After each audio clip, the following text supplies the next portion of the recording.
সারা জীবনকে গোলামি করামনি, অবশ্যই আজাদি, ঠিক কিনা কও? বাস আমার কয় বছর? 60 দিয়ে বলে দেখা বাঁচবা কয় বছর? সারা জীবন থাকবা দুনিয়া? দিন কি সবসময় একরকম জানে? আল্লাহ যেন হেফাজত করে, সবাই কোনা আমি। তাহলে কি কথা দাঁড়াইলো?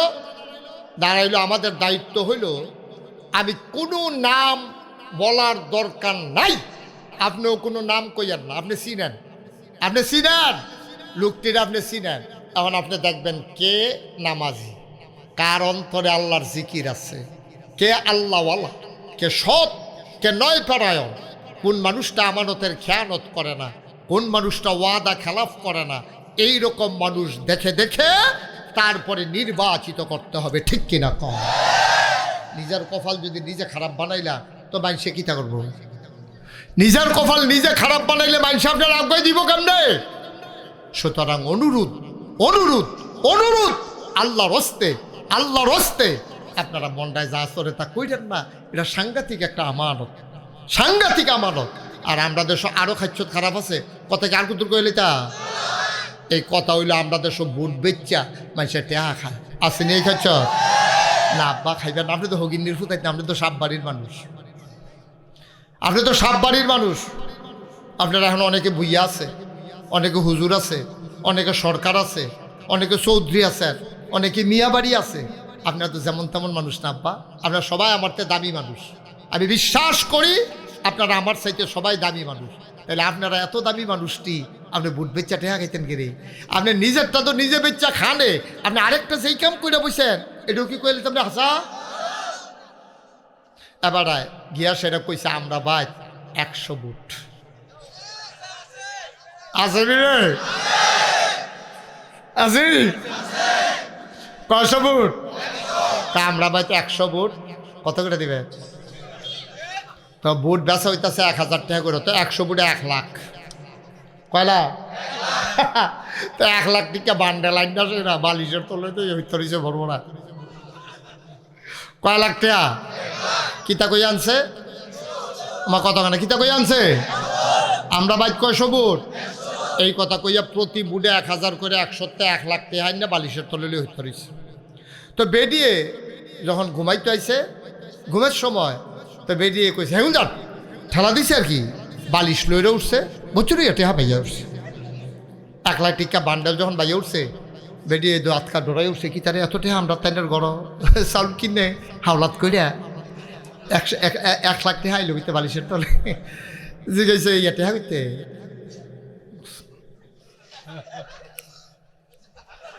কিতে রে, কিতা কইতে টেহা পেলেন কো? কই আমরা বাড়ির ভর্তি দিছে। কই কিতা কই আনছে? কইছে আমরা ভাই 100 বুট, আমার কথায় উড়ে বয়, উড়ে বয়। কই রম কইতা কইছেন? কই তো আমি কইছি আমার কথা ছাড়া আমরা বাড়ির বুট কোনো ফাইল যায় না, এই কথা কইছি ঘরে। আমার 1 লাখ টাকা দিছে। বেরিয়ে সেইটা দমক দিয়া সেটা কইতাছে আপনি এই 100 বুট আপনার কথা বেশি উড়ে আর বয়। আমি যে আপনার বউ, আমি আপনার কথা শুনিনি, 100 বুট আমি থিতে রাখছি না কখনো বুটটা। আপনার মাইজিতে আবার বুট শুনে গেল না? আসেনি রে খাচ্ছ, আসেনি খাচ্ছ তারা। তুই এত খাড়াই সুসুত কে রে? তুই তোর বউ তোর কথা উঠে না, তুই হেতানির বুট বেচাইছিস কি তুই? সেই দিন আছে রে। এখন যার যার বুট শেষে দেবা, সৎপাত্রে দান করবা। ওই একজনের বুট আরেকজনের বেচ্চা লাভ হইতো না। এখন আমার যুবকেরা জাগতে শিখেছে, বুঝতে শিখেছে, ঠিক কিনা? আগিলা দিন আর নাই, বাড়ির বুট সব বেচ্চাই এখন। বাহের কথা ফুতে শুনে না। যদি বাপের কথা ছেলে শুনতো, তাইলে আমার ছেলেরা 24-এর এই গণ আন্দোলন তৈরি করতে পারতো না, ঠিক কিনা? আল্লাহর নবীরে আল্লাহ কয় কল, হে রাসূল আপনি বলে দেন, ইন্না সালাতি ওয়া নুসুকি ওয়া মাহইয়ায়া ওয়া মামাতি লিল্লাহি রাব্বিল আলামিন। পারেন না সবাই? আল্লাহ রাব্বুল আলামিন কয় নবী আপনি বলে দেন, আমার নামাজ, আমার কুরবানি, আমার জীবন, আমার মরণ লিল্লাহি রাব্বিল আলামিন, সকল কিছু কেবলমাত্র শুধুমাত্র একমাত্র আল্লাহ রাব্বুল আলামিনের জন্যে। সুবহানাল্লাহ বলবেন না? নবীজি আল্লাহ মুখস্থ করা। আমি আর আপনাদের সলিমুদ্দি কলিমুদ্দি আমরা তো কইলে হুশ নাই। নবীজি আল্লাহ কয় নবী আপনি কন ঘোষণা দেন মুখে কন। কই কিতা কইতাম আল্লাহ? কয় বলেন ইন্না সালাতি। তো নবীজি কয় ইন্না সালাতি। কয় বলেন ও নুসুকি। নবীজি কয় নুসুকি। বলেন ওয়া মাহইয়া। নবীজি কয় ওয়া মাহইয়া। কয় কন ওয়া মামাতি। নবীজি কয় ওয়া মামাতি। বলেন লিল্লাহি রাব্বিল আলামিন। কি বলছে? আমার নামাজ, ইন্না সালাতি আমার নামাজ, ওয়া নুসুকি আমার কুরবানি, ওয়া মাহইয়া আমার জীবন, ওয়া মামাতি আমার মরণ, লিল্লাহি রাব্বিল আলামিন শুধুমাত্র কেবলমাত্র একমাত্র আল্লাহ রাব্বুল আলামিনের জন্য। ঠিক কিনা কন? আমার নামাজ কার লাগিয়া? আমার রোজা কার লাগিয়া? আমরা যা শুরু করছি আমরা তো আল্লাহর লাগিয়া ভালোই করি। দুঃখে কলজাটা ফাইটা জায়গা এই ওয়াজ আর করতে ইচ্ছা করে না। এই যে নির্বাচন আইছে, কত মানুষ যে বেঈমান হইয়া মরবো আমার ডর নাই আর সিফা দিয়া রইছে। ঠিক নি রে? কত মানুষ যে বেঈমান হইয়া মরবো অকরে সত্য আমার নাইয়াটা সিফা দিয়ে। আপনারা আমি পছন্দ করি। আপনার হুজুরে আমার নাম ঘোষণা করার আগে কি তা কইছে শুনছে? কইছে আপনার কলজার হুজুর, আমরা চোখের মণি হুজুর। এখন আপনারা যে আমি কলজা, আপনারা যে চোখের মণি, আমার দায়িত্বটাও তো বেশি। আমার তো কেড়াই কি তার রাগ হইলো খুশি হইলো এটা আমার হুনানোর সময় নাই তো। আমি কথা কয় আমি আপনি রাগ হইলে হইবেন, বেজার হইলে হইবেন। ঠিক না? না না এটা ঠিক না তো। বেঠিক হইলেও আমি কই তৈব তো এটা তোমরা ঠিক কর বেঠিক কো, আমি কোনো সাইডে পারতাম না। কারণ যার দায়িত্ব বেশি তার জবাবদিহিতাও বেশি। যার মর্যাদা পদ বড় তার দায়িত্ব বড়।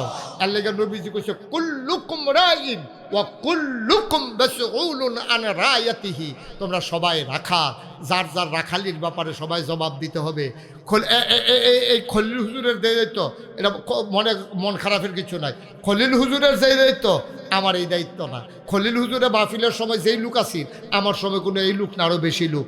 তো এবারে 5 জনরে বুঝাইছে, আমি এখন 500 লোকের বুঝাইতাম গেলে আমার দায়িত্বটা বাইরে গেছে গা। আমার দায়িত্বটা কম নাই আব্বা, আমাকে বলতেই হবে। আমি যদি আয় খোলা আসো কলজার টুকরা আসো ভিতরে আসো আসো তোমরাও ভিতরে যাবো। আরে ফলাফাইন শীতের ভিতরে রে ভিতরে বাইশের শ্বাসে নিকুদুর গরম লাগে শরীরে। আইতাছে না মাসাল্লাহ তেমনি ভদ্র ছেলে। আসো সাববাড়ির লোকে মাহফিল দো ফলাফলে তো কিছু কিছু সাবে ওর দীক্ষা সাব আর কি। আমিন বলো। যেই কথাটা কইতাম সব গুলো খেয়াল করো, খুব খেয়াল। এখন আমি জিয়াপুর গ্রাম দিয়ে একটা যাইতাছি বিকালবেলা। এই তোমার নাম নাকি তো দাওয়াত দিতে গেছি? কামরুল। হ্যাঁ কামরুল হাসান। হাসান কইলে চিনেবালা হয়। আচ্ছা বুঝছি। হ্যাঁ এই কামরুল। তা আমি এখন জিয়াপুর দিয়ে মনে করেন গাড়ি দিয়া যাই। খেয়াল করে মনোযোগ নষ্ট করে লইব। আমি নাই যাইতে আছি পুকুরের ফানি দিয়া গাড়ি লইয়া। শুধু একটা বাচ্চা ফানির মধ্যে খেলতে আছে। এই বাচ্চাটা ফানির তলে গেলে জাগাত মারা যাইব, এরকম বাচ্চাদের সাঁতারও জানো শুধু আর কি।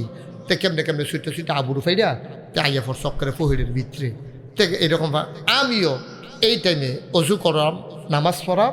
এর লেগে আমার গাড়িটা দাঁড় করাইয়া আমি করছি কিতা অজু কইরা সেটা এরপর আইয়া নামাজ পড়তে আসি। তেজ এখনো পানিটা তুমি কাছে আমি দেখি ডাক দিছি না। দরকার কি ঝামেলা, এটা দরকার নাই। কার জি কার ফুট ডাক দিয়া কি বিপদও পড়ি আমি ঝামেলা মনে কইরা আমি আর তারে ডাক দিছি না। আমি নামাজটা নিয়তরা বান্ধব 2 রাকাত আসরের নামাজ পড়ছি। এমন সময় একটা সিল্লান পড়ছে, তে পানির তলে ভরে ভরে গেছে গা। ওই হাসানে দেখছে আমি যেন অজু করে উঠছি। কয় হুজুরে তো এখন অজু করে গেছে, তারে হুজুরে দেখছে না। হুজুরে যদি তারে ডাক দিয়ে তুলতো তো এতে পানির ফেরা মরে না। কথাটা আইয়ে নিও কথাটা আইয়ে নি বলিবা। কারণ আমি যে তার লগে দিয়ে বইয়ে উজু করছি কথা তো সত্য। এই সুইটটা বাচ্চাটা যে পানিত পড়লে মরবো এটাও তো সত্য। আমি তো আর বেহতাম না। আমি যে দেখকেও ডাক দিলাম না। আমার দরকার আছে কি হাসান, হাসান রে এই ফলা টাকাটা হাসান তো পানিত পড়লে মরে যাবো। তেদি পানি লিয়ে খেলে তার মা কাটা বাপ কাটা আমি তো চিনিও না। হাসান তার নিয়ে দিয়ে আসেন কার ঘর কার সুইটটা জিগায়। এই কথাটা বলা আমার দায়িত্ব আসিল নি? কথা কয় না, এটা আমার দায়িত্ব আসিল নি? তা আমি যে দায়িত্বটা পালন করলাম না আমি ওখানে ফরজ নামাজ পড়তাম, গেলাম গা আল্লাহর ওলি অনের লেগিয়া এই সুইটটা বাচ্চাটারে যে আমি ডাক দিলাম না, এরপরে যে বাচ্চাটা পানি ছুঁড়ে মারা গেল, তার মা তার বাপে সারাটা জীবন আমার নামটা উঠলে কি কয়, কাউ এই হুজুরের কথা কইও না, এবারে ভিতরে মানুষ না, এবারে আমার ফুতের দেখা ডাকটা দিলে কইলাম কারবার হয়ে গেছিল কেন, আমার ফুতে আর পানি ছুঁড়ে মরে না, এবার আর হুজুরের মনে দয়া মায়া নাই, এবার দেখকেও একটা ডাক দিল না। এই কথাটা সারা জীবন তার মা বাপে কইবনি রে, মা কথা কেন কইবনি, এটা সত্য কোয়ার কথা, এটা না কইলে এটা হইলো অন্য কথা, কিন্তু এটা কোয়ার কথা। আমি মুশতাক ফয়জিদ বাচ্চাটারে দেখে একটা ডাক দিলাম না, আচ্ছা আমি ডাক দিলে বাচ্চারা কোনো আমার ডাক শুনতো না, তে তো খেলাত মজা পাইছে, তে সুবানি খেলে যে কিতা হয় তে ধর এটা জানে না, শুনে মানুষ না। এখন আমি ডাক দিলে তে কি যাইবো না কানবো, কানবো খুঁড়ি দিয়া থাকবো। এখন খুঁড়ি দিয়া থাকলে কে তারে কি সাইডা দেওয়ার না ডানার দইরা টান দেওয়া, ডানার দইরা টান দিলে তে যাইতো না, চাইলে তারে কি এমনি সাইডার জন্য থাবড়া দেওয়া, থাবড়া দিয়ে হইলো তারে কইতে গো গো এটা কার ফুট গো, এটা তারে নেনছে তেদি ভানি ছুঁড়ে মরতে আছে। তখন হেবিটাই এসে কি কয়, হুজুর দিলেন না কেন তারে দুইটা, এবিডির ফুতের সুইয়া সাউন জানা ফ্যাস লাগিয়া জায়গা, আর এবিডি নিজে কই হুজুর তারে দুইটা দিলেন না কে রে, তে তো বেশি শয়তান হয়ে গেছে, তারে আর ছাইয়া রাখতাম পারি না, বা এই হইল দায়িত্ব, ঠিক কিনা কর। কুল্লুকুম রাইন ওয়া কুল্লুকুম মাসউলুন আন রায়াতিহি, তোমরা সবাই রাখাল, কিয়ামতের ময়দানে জবাব দিতে হবে রাখালির ব্যাপারে। আমি যদি আমার রাখালিটা ঠিক মতো না করি, ফলাফাইনে যে আমারে দাওয়াত দিয়ে আনলো, আমি যদি উচিত কথাটা না কই, কিয়ামতের ময়দানে আমার আল্লাহ আমাকে ছাড়বে না, ঠিক কিনা? আল্লাহ ডাক দিয়া কবে ওয়াজি হয়েছে এদিকে আসো, মুশতাক হয়েছে এদিকে আয়, আমারে ডাক দিয়া কবে আক কর। আমি তো মনে করছি হুমিও ওষুধ খাওয়াই জিব্বা বার করতাম, কয় আমি তো বুঝছি না রে, জিব্বা বার করানোর লোকে ঘষ করে ধইরা লোয়ার কেসি দিয়া গচ্ছর গচ্ছর গচ্ছর গচ্ছর ফুসাইয়া আমার জিব্বাটার কাইটটা লাইব রে, ঠিক কিনা রে? তার যদি আমারে যদি কথাটি না কই, আমার জিব্বাটা তো আল্লাহ কাইটটা লাইব আগুনের কেসি দিয়া। হাদিস হাদিস। আমি যদি উচিত কথাটা না কই, আব্বা ওই যে কইলাম নির্বাচন আইতাছে, আমার নাইয়াটা সিফা দিয়া লইছে, কে রে এই কথাটা কে রে কইলাম, কারণ আমরা দেশের মানুষ এখনো বুঝে না ভোট যে কত বড় দায়িত্ব, এটা যে কত বড় আমানত, এটা আমরা তারা বুঝে না। কোরআন শরীফ আল্লাহ কইছে ওই মানুষকে তুমি নেতা বানাইবা যার অন্তরে আল্লাহর জিকির আছে। সুবহানাল্লাহ কইতেন না? কোরআন শরীফের কথা। এমন মানুষকে নেতা বানাইবা যেই নেতার অন্তরের ভিতরে আল্লাহর জিকির আছে। এখন ওই যে কইসলাম আমরা যারা নেতা দাঁড়াইছে, এখন আপনারা সবাই চিনেন, এটা কোন উপজেলা, এটা আপনারা আমরা দিয়ে এখন কি রে, আমি তো ধরতে পারি, আমি তো মনে করছি মাথায় আওয়াজ করতে আসি, এটা কি বুড়িস তামরাও তো ভাইও আব্বা কুদ্দুর চিন্তা করেন, কুদ্দুর চিন্তা করেন, ও আব্বা কুদ্দুর চিন্তা করেন, জবাব দিতে হবে আল্লাহর কাছে। আরো সহজ করে কই, হ্যাঁ মনে করেন আমি মুশতাক ফয়জি, মনে করেন খলিল ভাইয়ে নির্বাচনও দাঁড়াইছে, আল্লাহ মাফ করো, খলিল ভাই মনে কষ্ট নিয়ে না বুঝনের লেখা কইতে আসি, খলিল ভাইয়ে ফাঁস করে সেটা গম চুরি করছে। হ্যাঁ এটা উদাহরণ। আমি এবার ভোট দিছি, এবার ফাঁস করছে, কইরা এবার গম চুরি করছে, 500 গোনা হইছে। সাদা কাগজও লেহেন হগলে, না হইলে মনের কাগজও লেহেন, মাসালা শুনেন। এবারে আমি ভোট দেওয়ার কারণে নেতা হইছে, নেতা হওয়ার কারণে গম চুরি করছে, গম চুরির কারণে এবার 500 গোনা হইছে। আপনার আর বিবেক কি কয়, এবার যদি 500 গোনা হয়, আমি কিছু গোনার বাঘ পাই, আপনি কোনো মেল দরবার লাগতো না, বাজ্যেও বইয়া তাহলে খলিল ভাই কটা গোনা দিয়েন, এই কথা কখনো লাগতো না। অক্কারে হুইটা থাইকা আমি ঘুমের তো উঠটা দেখাম আমার আমল নামাত 250 গোনা লিখে রয়েছে, করতে রাইল ওই বুড়ের ঠিক রে আমার কতক্ষণটা ঠিক নিও, কত তো সত্য। আমি যদি বুট না দিতাম, খলিল ভাই নেতা হয় না, খলিল ভাই নেতা নইলে গম চুরি করে না, গম চুরি না করলে 500 গোনা হয় না, 500 গোনা না করলে আমি আর 250 পাউন্ড লাগে না, মাছ ধরুন্যার যেই বাঘ ডুলারা হুন্যারও হেই বাঘ। দাও বুট কি চালাও দিয়া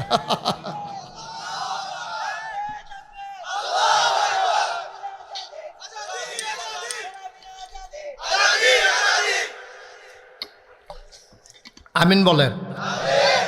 সারা জীবন কি গোলামি করামনি? অবশ্যই আজাদি, ঠিক কিনা কও? বাস আমার কয় বছর? 60 দিয়ে বলে দেখা বাঁচবা কয় বছর?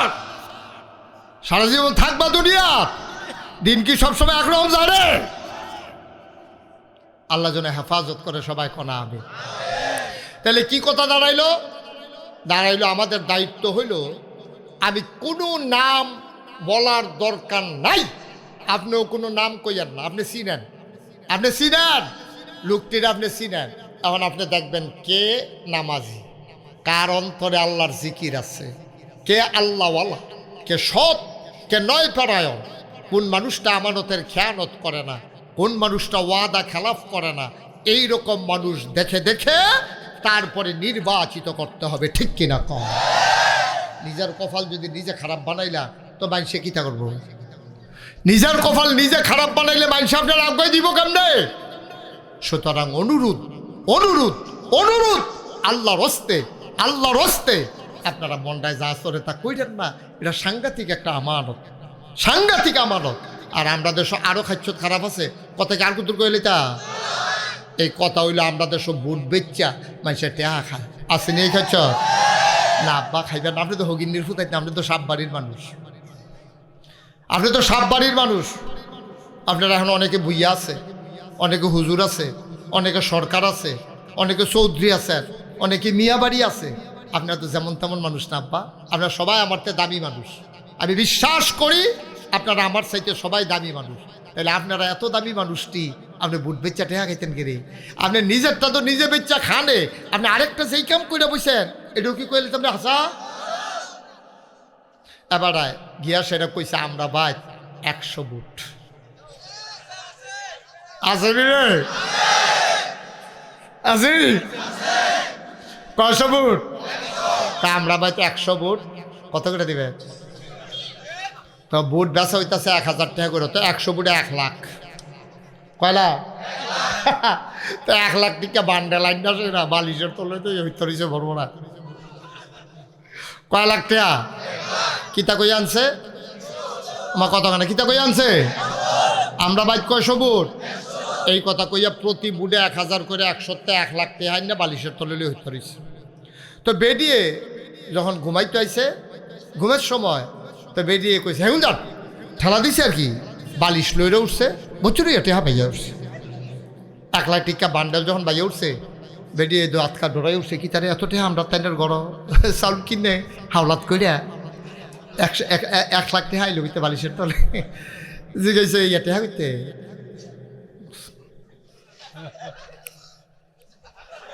কিতে রে কিতা কইতে টেহা পেলেন কো? কই আমরা বাড়ির ভর্তি দিছে। কই কিতা কই আনছে? কইছে আমরা ভাই 100 বুট, আমার কথায় উড়ে বয় কই রম কইতা কইছেন? কই তো আমি কইছি আমার কথা ছাড়া আমরা বাড়ির বুট কোনো ফাইল যায় না, এই কথা কইছি। ঘরে আমার 1 লাখ টাকা দিছে। বেরিয়ে সেইটা দমক দিয়া সেটা কইতাছে আপনি এই 100 বুট আপনার কথা বেশি উড়ে আর বয়। আমি যে আপনার বউ, আমি আপনার কথা শুনিনি। 100 বুট আমি চিঠাই রাখছি না কখনো বুটটা? আপনার দিতে আবার বুট শুনে গেল আপনার আসেনি রে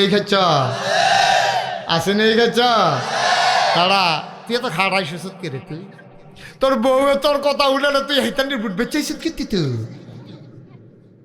এই দিন আছে রে। এখন যার বুট শেষে দেবা, সৎপাত্রে দান করবা। ওই একজনের বুট আরেকজনে বেচা লাভ হইতো না। এখন আমার যুবকেরা জাগতে শিখেছে, বুঝতে শিখেছে, ঠিক কিনা? আগিলা দিন আর নাই, বাড়ির বুট সব বেচাই। এখন বাহের কথা ফুতে শুনে না। যদি বাপের কথা ছেলে শুনতো তাহলে আমার ছেলেরা 24-এর এই গণ আন্দোলন তৈরি করতে পারতো না, ঠিক কিনা? আব্বা কুদ্দুর চিন্তা করে চললে জীবনটা শেষ হয়ে যাবে। কষ্ট হইতেছে বোধ আপনাদের না? ছেড়ে দেওয়া দরকার, আর সামান্য একটু এরপরে ছেড়ে দেবো ইনশাল্লাহ। আমিন কর। 7 গেঞ্জি 7 শার্ট বয়ালা সিফা দিয়া কি একটা পজিশন লয়ে দেখে রইছে পকেট হাত দিয়া সাপ বাড়ি তার সাপ বাড়ি।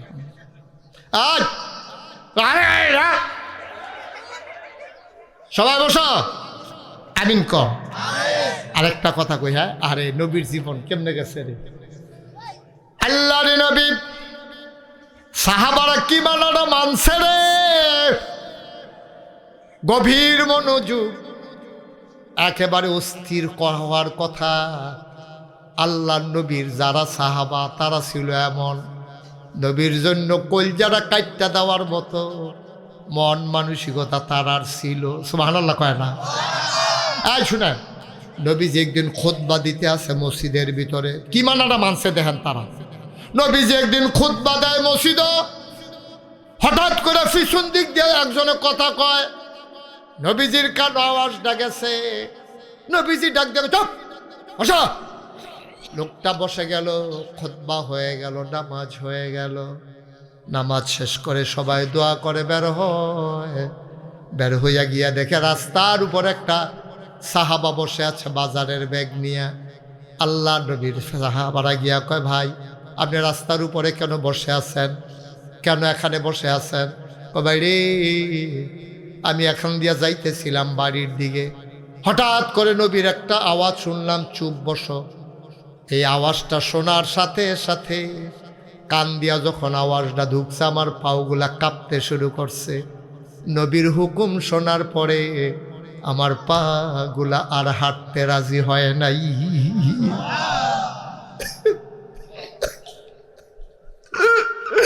নবীজি বলছেন বসো। এটা শোনার পরে আমার পা আর হাঁটতে রাজি হয় না, জায়গায় বসে গেল। আমি আর হাঁটতে পারি নাই। সাহাবায় কয়, তুমি কেন এই বৈশা গেছো? তোমারে তো বলে নাই। মসজিদের ভেতরে একজন লোক কথা বলতেছিল, তারে এনা নবী ধমক দিছে, তুমি বৈশা রইছো কি করতে? তোমারে তো বলে নাই বসার জন্য, যাও চলে যাও, তোমারে বসার কথা নবী বলে নাই। এবার সাহাবা কান্দে আর কয়, ভাই যেই নবীর কথা শুনে এই গোলাম রাস্তায় বসে গেছে, ওই নবী আবার যতক্ষণে সে না বলবে এই গোলাম বাড়িতে যাবে না। এইরকম মানুন্না মানুষটি, একজন মানুষের নাম ছিল আব্দুর রহমান ইবনে আউফ। সুবহানাল্লাহ কইতেন না? খুব ফ্যাশনেবল মানুষ ছিলেন। আমরা ফলাফল কত সুন্দর করে থাকে, কি সুন্দর সুন্দর পাঞ্জাবি গাও দেয়, কি সুন্দর সেন্ট দেওয়া রাখে।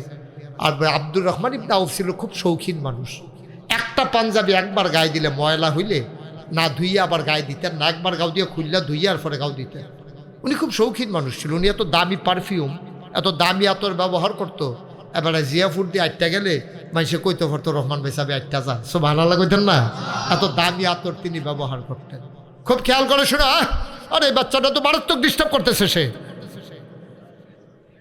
তুমি এনে বসে এরকম করতেছো কেন? এটা ধরো, এটা টানো।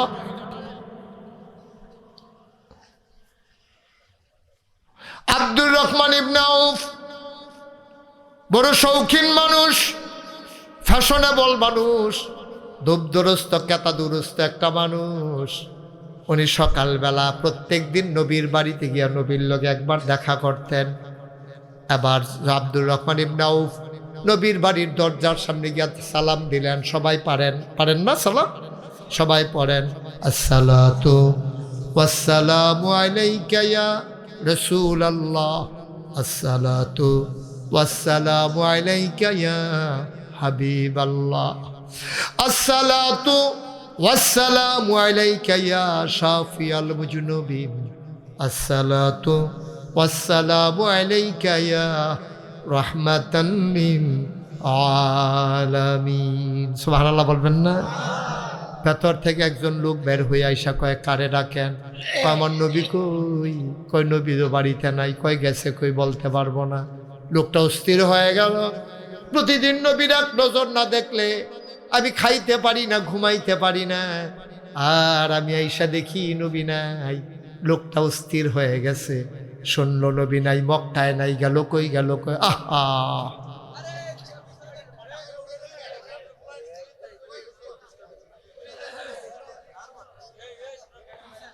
একটা মিনিট কথা কইতাম পারিনি যে একজনে একটা দুষ্টামি শুরু করে। আস্তে থাক, সবাই কোনা আমিন। বিরক্ত করো না বাবা, চলে সবাই কোনা আমিন। একটু একটু সাদা কিনতে যাবে গা, আমিন কন। খুব খেয়াল, সাহাবা নবীর বাড়ির দরজায় গিয়া ডাক দিল, সালাম দিল। ভেতর থেকে একজন কয় নবী নাই, গেল কই গেল কই। লোকটাও স্থির হয়ে গেল। বাড়িতে গিয়া কিছু কাপড় চোপড় ব্যাগের ভিতরে লইছে, কিছু টাকাও লইছে, রোয়ানা দিছে। যেই মক্কায় নবী নাই, এই মক্কায় আব্দুর রহমান থাকবে না। সুবহানাল্লাহ কই তোমরা। আল্লাহর নবী মক্কায় নাই, আব্দুর রহমান এই মক্কায় থাকবে না। উনি রওনা করলেন, উনি বুঝে ফেলছেন নবী বোধহয় মদিনা চলে গেছে। ইশারা ইঙ্গিত পাইছিলাম, উনি মদিনার দিকে রওনা করেছেন। মনে করেন জিয়াপুরের সীমানা দিয়া ফারুইয়া দেবপুর যাইব। সীমানার ভিতরে ফলাফাইন খেলা করাই রাখছে, দেবপুর জিয়াপুরের কোনো লোক যেন দেবপুর যাইতে না পারে। এখন আব্দুর রহমান যাবে, নবী মক্কায় নাই। মক্কার কাফেরেরা জায়গায় জায়গায় ফলাফাইন দাঁড় করাই রাখছে, যাইতো লইলে ধরবি, এইটারে সন্দেহ করবি, যেটা যাইতো লয়। এখন আব্দুর রহমান যখন মদিনার দিকে রওনা করছে, ফলাফানি গিয়া বেড দিয়া কয় কই যান। এবারে সরলভাবে কইয়া দিছে, এবারে বুঝ জানাই তার নিজে আটকাই লাইব। সরলভাবে কইয়া দিছে যে এই মক্কায় নবী নাই, এই মক্কায় আমি থাকবো না, চলে যাব মদিনায়। আমরা তো এইরকম লোকে খুঁজতে আসি, আসেন। লইয়া গেছে মক্কার পাশে একটা ঘর, ঘরটার নাম হইল দারুন নাদোয়া। সেখানে সর্দারি করে আবু জেহেল, আবুল আহাব, উতবা, সাহেবা। তারা দেখা কয় আব্দুর রহমান ভাই সাহেব, আপনি সুন্দর মানুষ, দামি আতর ব্যবহার করেন, আপনি ভদ্র মানুষ, কোনো সময় গালাগালিতে দেখি নাই, ঝগড়াতে দেখি নাই। আপনি কই যাইতেছিলেন? সেখানেও তিনি সরলভাবে বলে দিলেন, আমি তো জানো তোমরা নবীরে না দেখলে আমার কলিজা ছিঁড়ে যায়। সকালে শুনলাম নবী নাই, আমি মনে করেছি এই মক্কায় থাকবো না, চলে যাব মদিনায়। এই কথা শোনার পরে আবু জেহেল কয় যে গায়ের পাঞ্জাবির এরা কোন জায়গার কিনা? কয় তো মক্কা থেকে কিনছি। কয় টাকা কোন জায়গার? কয় মক্কার। কয় মক্কার টাকা দিয়া পাঞ্জাবি কিন, পাঞ্জাবি গায়ে দিয়া যাবেন মদিনায়?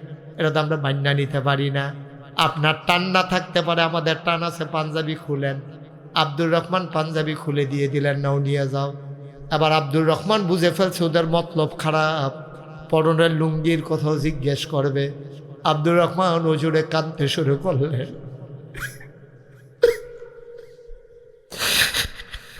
আব্দুর রহমান ডাক দেখো, ভাই আমার খেজুরের বাগানগুলো তোমরা নিয়ে যাও, আমার জমানো টাকাগুলো তোমরা নিয়ে যাও, তোমরা আমার লুঙ্গি খুইলে আমারে শরম দিও না ভাই, আমারে ছেড়ে দাও। আমি তোমাদের কথা মতো আছি, আমি কিচ্ছু নেব না, আমারে ছেড়ে দাও। সবাই বলল ঠিক আছে, ছেড়ে দেওয়া হলো। সাবধান, মক্কার কোনো জিনিস নিয়ে মদিনায় যাওয়া যাবে না, আর মদিনায় যাওয়ার পথে ধরা পড়লে আর কিন্তু ছাড়া হবে না। আব্দুর রহমান ঘরে গেলেন, অজরে কানলেন, নবী নাই, কলিজায় বালে না।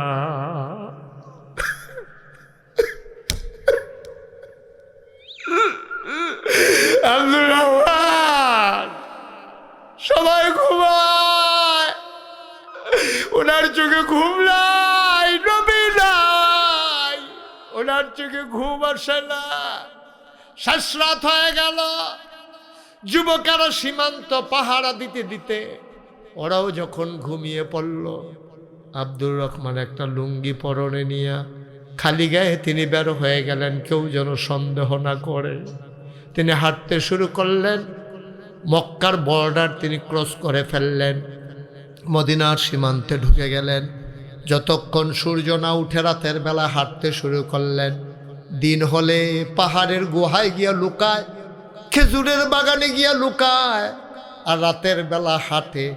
এমন করতে করতে করতে করতে দিন যায়, রাত যায়, খাওয়া নাই, বিশ্রাম নাই, ঘুম নাই।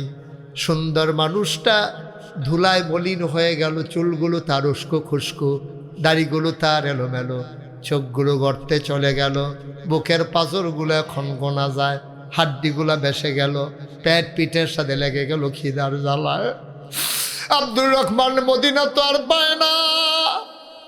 শেষ রাত তিনি একটা খেজুর বাগানে গিয়া লুকালেন। লুকানোর অবস্থায় হঠাৎ করে শুনলেন ওই মসজিদের মিনার থেকে ঘোষণা আসলো, আসসালাতু খায়রুম মিনান নাওম।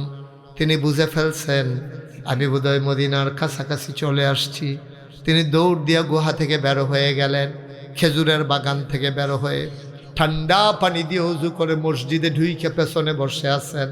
আল্লাহ নবী ঢুকলেন, নামাজ শুরু হয়ে গেল। নবীর অভ্যাস ছিল নামাজের পরে তিনি মুসল্লিদের দিকে ঘুরে বসতেন, সবার খোঁজ খবর নিতেন। দয়াল নবী, মায়ার নবী, তিনি ঘুরে বসলেন। তিনি ডাক দেয়া কয়, কারো কোনো সমস্যা আছে নাকি? সবাই কয় না ইয়া রাসূলুল্লাহ, আমরা ভালো আছি। হঠাৎ করে আল্লাহর নবীর নজর পড়ে গেল ওই মক্কার মানুষটার দিকে। এক কোনায় মানুষটা বসে আছে। নবীজি বললেন, কে ওইটা? মক্কায় আমার এমন একজন সাহাবা ছিল, তার নাম ছিল আব্দুর রহমান। আমারে না দেখলে সে পাগল হয়ে যেত। আমার আব্দুর রহমান বোধহয় পাগল হয়ে গেছে রে। কেডা? আব্দুর রহমানের মতো দেখতে। আব্দুর রহমান দাঁড়ালেন, ঝরঝর করে তার পানি পড়তেছে। ডাক দেয়া কই, ইয়া রাসূলুল্লাহ, ইয়া হাবিবাল্লাহ, আপনি যে সন্দেহ করেছেন, যারে আপনি চিন্তা করেছেন, আমি সেই আব্দুর রহমান। আমি সেই আব্দুর রহমান গো নবী। ও নবী, আপনি আমার একটু বইলেও আসলেন না।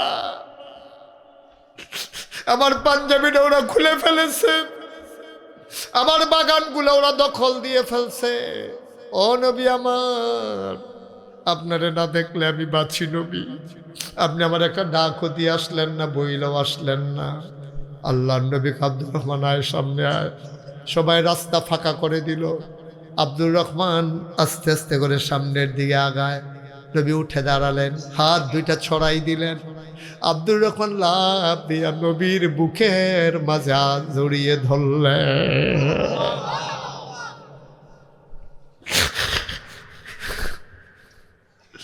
আব্দুর রহমানের চোখের পানি দিয়া নবীর বুক ভিজে যায়। নবীর বুকের চোখের পানি দিয়ে আব্দুর রহমানের পিঠ ভিজে যায়। আব্দুর রহমান নাক দিয়া ঘইসা ঘইসা নবীর গায়ের জান্নাতি গন্ধ নিতেছে। হারে কতদিন হয় এই নবীরে দেখি না রে।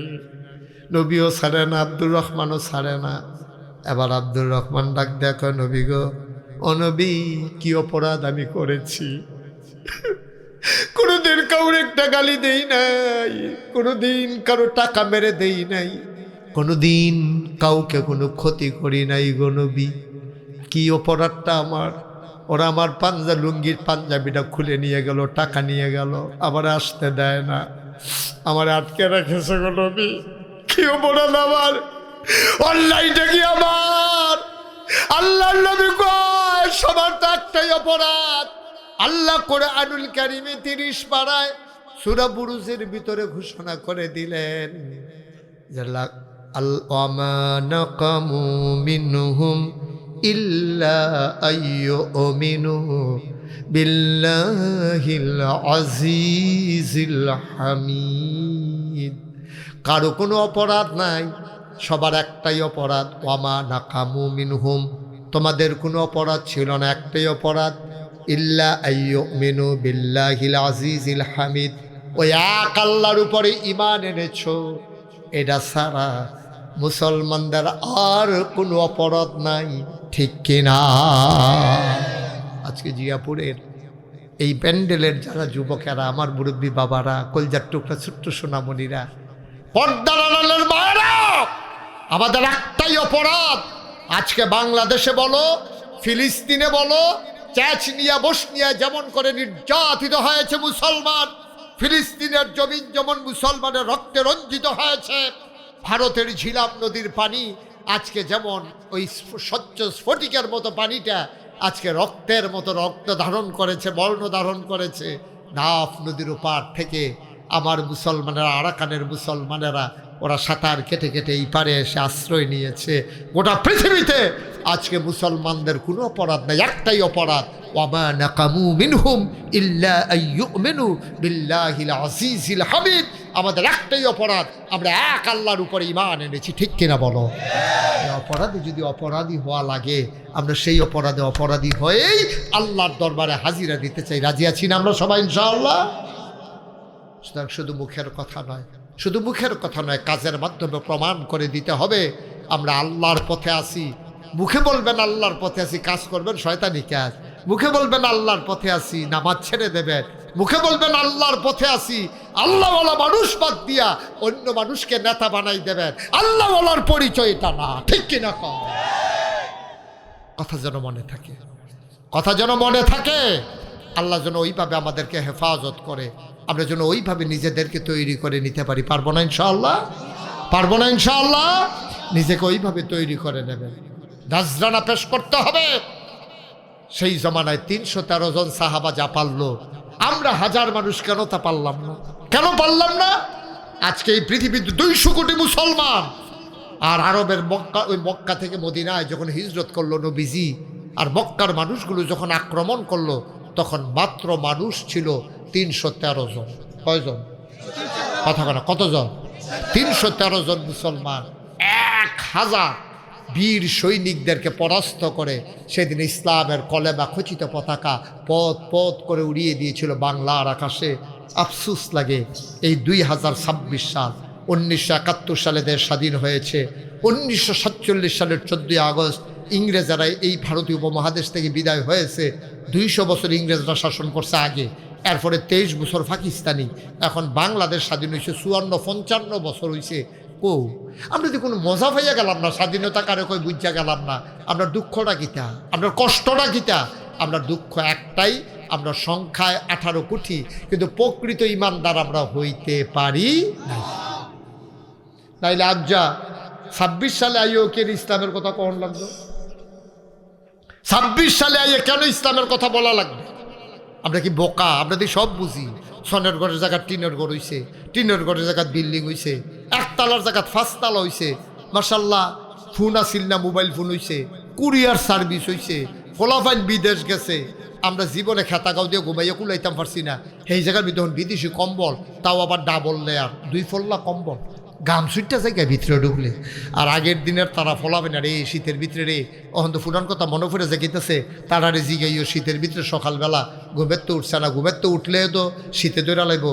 আব্বার নামাজের লুঙ্গিরা, শুক্রবারের লুঙ্গিরা ফাতারে কইরা এই তার এমনি খাড়া করাই সেরা আম্মায় বক্তব্য ফাটাইতো। তে যাইব কেমনি শীত করে তো ফিস নিচে হাফ প্যান্ট উফরে দিয়ে এরকম লুঙ্গিটা ফাতারে কইরা গাড়ির কাছে গিট্টু দিয়া। মনে আসেনি রে? মনে আসেনি? হ্যাঁ আব্বার নামাজের লুঙ্গিটা ঘাটটার কাছে দিয়ে গিট্টু দিয়া এই 1 মুঠ মুড়ি ধরাই দিত। তে কান্ত আর সাবাইতো। এ ভাইয়া ভাইয়া তার চোহের পানি পড়তে আছে, বক্তব্য গেছে পরে ফাঁকা না, শীত করে না, নিচে তো আডু পর্যন্ত উড়াত পর্যন্ত উদাম তো উফরে দিয়ে না লুঙ্গি। এরপরে এই শীতের ভিতরে ঢুকতো পরে ফলাফাই আইস দিয়ালে তো কি ধরে তোর দিয়ে হাত নাই, তা আইস দেওয়া কইতো আছে ভিতরে, মনে করো না নাই লুঙ্গির ভিতরে হাত। এইরকম করে কত কষ্ট করে আমরা ফলাফাইনে বড় হয়েছে। আর ওহন মাশাল্লাহ কি ডাবল লেয়ার কম্বল, জ্যাকেট। আমি তো এবারের যে শীত, আমি সবজি শীতের কাপড় নামাইও সারছি না, শীত শেষ। আমার আরও শীতের কাপড় আছে, খলিল বেন একবার গেছে যাইবেন, অনেক শীতের কাপড় আছে আমার, কিন্তু আমি সবজি নামানোর আগে দেখি শীত শেষ। আমার একজনে একটা শাল দিছিল আমারে, শালটার দাম হলো 1,10,000 টাকা। এইটারে কেমনে কেমনে বুঝাইয়া হনাইয়া আমি ফির সাহেব এই কথা কইয়া এটারে কিনছে 60,000 টাকা দিয়া। এই শালটা সত্য ব্যাগ লইয়া ঘুরতে আসি, একদিনও গাও দিতাম পারছি। একটা দিনের লেগে যদি গাও দিতে আমার শীত নেই তো, এটা গাও দিয়ে আটলে মাসে করবো ব্যাহতাটা না। এই শীতের ভিতরে আপনার সাদর করতে আটে কিন্তু খলিল বেড়ে সে কত মানুষ কয় না। আহা কি তা কয়, আমি কইছি কিচ্ছু হেন যেটা আমারে কই লইলে। আব্বা এই তো জীবন। হ্যাঁ আপনার কথা বেলেছি না মাশাল্লাহ। সনের ঘরতে টিনের ঘর হয়েছে, টিনের ঘরতে বিল্ডিং হয়েছে, 1 তালার জায়গা 5 তালা হয়েছে।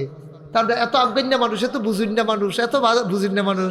হ্যালো কই আমেরিকার লোকে কথা কয়, এত মাশাল্লাহ ভালো লাগছে। আমি যখন জিয়াপুর আইছি, আমি তো একটা ঘরে জিয়া, আমি আসতাম জিয়াপুর কখনো এইটাতে ওই যে একটা স্টুডিও একটা ঘরে হুজুরের ঘরটা মেঝে 3 ঘর নিয়ে বয়সতেন যে, হ্যাঁ আলাউদ্দিনে আসলো তো আলাউদ্দিনে না, আমি এখন আনছিলাম আমার একটা স্টুডিও আলাউদ্দিনে যে রুমটা থাকতো এই রুমটার ভিতরে নিয়ে আমার আলাউদ্দিন তখন ছাত্র ছিল, আমার দাওয়াত দিয়ে আনছে, আমি বেবিটিক্সি লুয়ে আসলাম শীতের ভিতরে।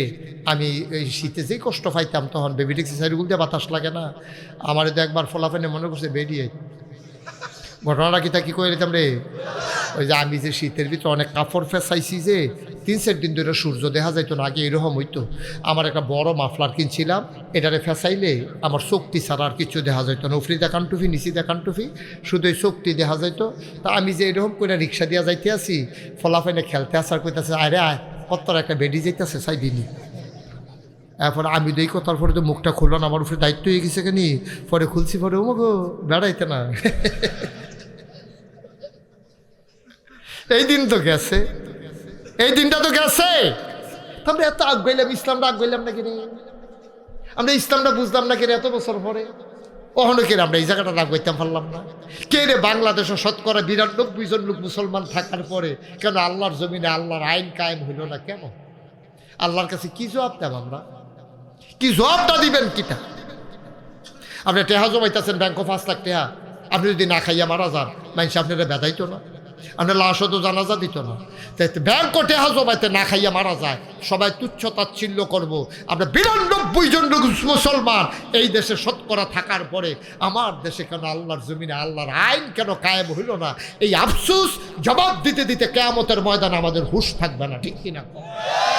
আল্লাহ ছাড়বে না তো আমাদেরকে, ছাড়তো না তো। কি আর ফির সাহেব কি আল্লাহ সাহেব হাসরান দিয়ে লাগবো না, হাসরান দিয়ে লাগবো, গলার মধ্যে গায়ের মধ্যে গামছা বিন্দা লাগবো, হাসরাইয়া ফুরাই ফিট মিটার আইলে হ্যাবলার ফির সাহেব লাভ হইতো না। আব্বা একটু নিজের জায়গা থেকে নিজের দায়িত্ব পালন করেন, নিজের দায়িত্ব পালন করেন, আল্লাহ বরকত দেবে, আল্লাহ বরকত দেবে, আল্লাহ ঢাইলা দেবে, নিয়ে কুলাইতে পারবেন না। আমিন কর। সব সময় সমাজটারে সুন্দর করবেন। আমরা ফলাফাইন গাইয়াইছে, আগে ফলাফাইনে দেখতাম গান দিত, যাত্রা ফালা বই, এরপরে গিয়া অহনও আছে বিভিন্ন এলাকায় ওই বেড়া শিল্পী বেডি শিল্পী আনে, তো বেড়া হইলো দুলাভাই আর বেডি হইলো শালি, বেডিয়ে শালিয়ে গান গায়, দুলাভাইও গান গায়, এডি হুননের লেগিয়া দুনিয়ার মানুষ এই দাড়ি দুড়ি লইয়া ফেসাইয়া ফুসাইয়া গিয়া বইয়া থাকে। অহন তো আমরা ফলাফল অনেক আগাইছে, অহন আর জায়গার জায়গাত গান নাই বই নাই, সেই জায়গা দখল দিয়েছে তাফসিরুল কোরআন মাহফিল, ঠিক কিনা কম? কপাল ভালো। এই ফলাফাইনটি যদি শয়তানিকরণের মত থাকতো, যুবক ফলাফাইন মিল্লা গান দিত, আপনারা মুরব্বীরা ধমক দিতেন পারলেন, এখানে দৌড়ে দৌড়ে ফিরতেন পারলেন। ফলাফাইনে কিতা না পারে, ফলাফাইনে তো এই দিক করলে করতে পারতো, কিন্তু বদলাই গেছে গা ফলাফাইনে। আমরা মুরব্বীরা এখনো বদলাইতাম পারলাম না, এখন বদলানো দরকার মুরব্বীদের, ঠিক কিনা কম? ফলাফাইন গেলেছে অনেক ফলাফাইন, আমি যে মাহফিলও যাই বিভিন্ন জায়গা, অনেক ফলাফাইনে আমার গিয়া কান দেয় এত ধরে, তো হুজুর আমি তো নামাজ পড়ি, আব্বাই তো নামাজ পড়ে না, আমার তো বাপ। কথাটার ওজন কুদ্দুরা রে, আরে কথাটার ওজন কুদ্দুরা, হুজুর আমার তো বাপ, আমি তো নামাজ পড়ি, আব্বাই তো নামাজ পড়ে না, আমি দাড়ি রেখা দিছি, আব্বারে কত কইছি আব্বা দাড়ি রেখা দেন রাখে না, এবার মিলে সরম করে কুটকুটা দাড়ি রাখবেন, এবার খাও শুনে কুটকুটা। তো তুই একটা চিরুনি হনে বাইর দালুচ্চা গলার মধ্যে যেখানে কুটকুটানো শুরু করবো, খাদ্য শুরু করবো। দাড়ি রাখলে তার কুটকুটায়, বর্বর আর কিচ্ছু রাখলে কুটকুটায় না। আরে আউযুবিল্লাহ বলো, সবাই বলো না আউযুবিল্লাহ। ভাইও কুদ্দুর চিন্তা করে আমরা ফলাফল ডাক গাই যাইতেছে। এই ক্ষেত্রে আমরা যারা একটু বয়স হয়ে গেছে গা, আমাদের কিন্তু অনেক দায়িত্ব, আমরা দায়িত্ব লইতেন আগুয়াই দাও, ঠিক কিনা কও? এই যুবকেরা, আমি তোমাদেরকে দায়িত্ব দিই, এই গ্রামও লেখাপড়া ছাড়া কোনো বাচ্চা কাচ্চা থাকবে না। তোমরা তালিকা করবা, জিয়াপুর গ্রামের ঘর কয়টা, তোমরা তালিকা করবা কোনো ফলাফাইন লেখাপড়ার বাইরে আসেনি, টেহা পয়সার লেগে লেখাপড়া করতে পারে না। তোমরা চান্দা তুল্লা যারা বিদেশে আছে তারাতে টেহা তুলে পাঞ্জাবি বানিয়ে দিবা, মাদ্রাসার দেবপুর ভর্তি করে দিয়েবা। এরপরে আমি মাদ্রাসার সুপার হুজুরে কইয়ে দেবো, প্রয়োজনে বেতন টেতন মাফ করে দিব। তোমরা পাঞ্জাবি গাও দেওয়া তারা বই টই খাতা মাতা কিনা তার স্কুল ব্যাগ দিয়া নিয়ে আসে ফইলার দিন দিয়েই বা যুবকেরা মিল্লা হাসান খেতে গেছি বুঝো। তোমরা যারা যুবকেরা আছো সবাই ওটা উঠে নাই, ওই যে মাদ্রাসার ভর্তি ব্যাপারটা মনে করছে এবার এনে ভর্তি করাই না, এবারে কয় ভর্তি হনে রাখল যাই কন যেন ফলাফেনে নিয়ে ভর্তি করাইলে একটু ফলে। আমিন বলো।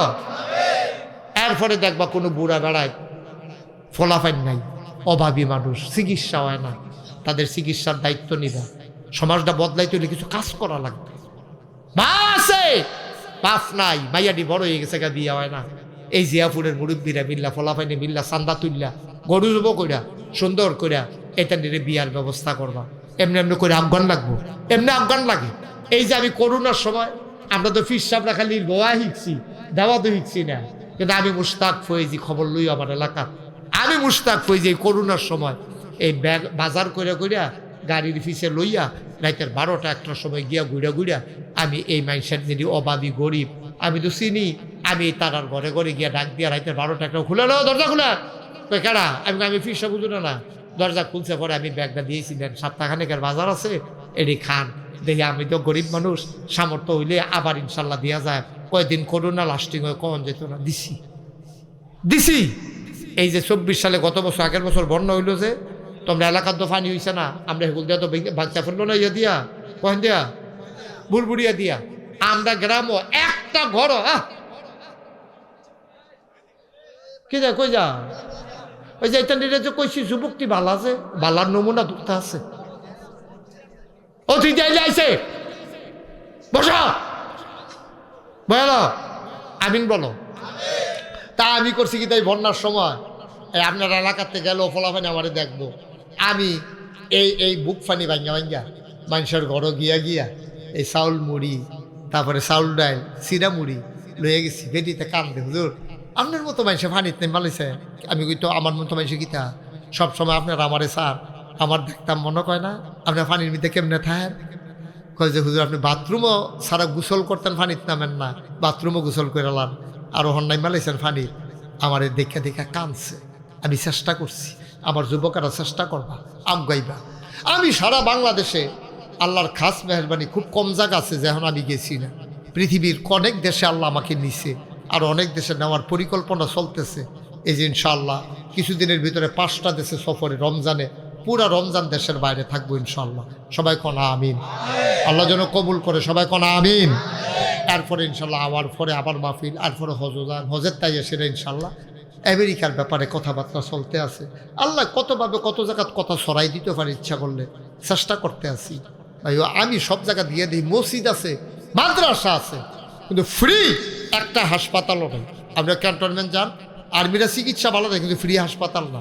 সদর এই কুসাইতলি যান, দেখবেন টিকিট কেটে হাসপাতাল, সরকারি হাসপাতাল, টিকিট কেটে আপনি দুহন লাগবে। এই দেশের নাগরিক চিন্তা করলাম যে ইনশাআল্লাহ আমি মুশতাক ফয়েজি বাচ্চা থাকলে একটা হাসপাতাল করা এমন, যে হাসপাতালটা একটা টাকাও কোনো অসহায় মানুষের লাগবে না।